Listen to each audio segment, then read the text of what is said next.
আসসালামু আলাইকুম ওয়া রাহমাতুল্লাহি ওয়া বারাকাতুহু।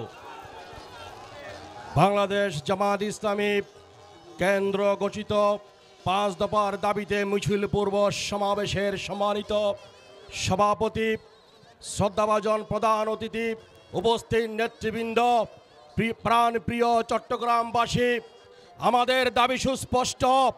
2014 সালে শেখ হাসিনা সংবিধানের দোহাই দিয়ে ভোটারবিহীন নির্বাচন করেছিল। সংবিধানের দোহাই দিয়ে 2018 সালে দিনের ভোট রাতে করেছে।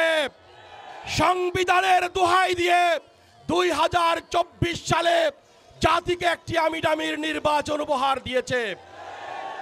আর ব্রুট মেজরিটি নিয়ে পিআর পদ্ধতির মতো একটি চমৎকার পদ্ধতি সংবিধানে না থাকার কারণে ব্রুট মেজরিটি নিয়ে শেখ হাসিনা বাংলাদেশকে একটি দুর্নীতিবাজ সরকার পরিণত করেছে। বাংলাদেশের জুডিশিয়ারিকে ধ্বংস করেছে ব্রুট মেজরিটি দিয়ে।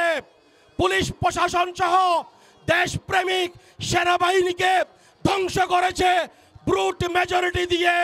সুতরাং প্রধান নির্বাচন কমিশনার সংবিধানের দোহাই দিয়ে বলেছেন পিআর পদ্ধতি সংবিধানে নাই।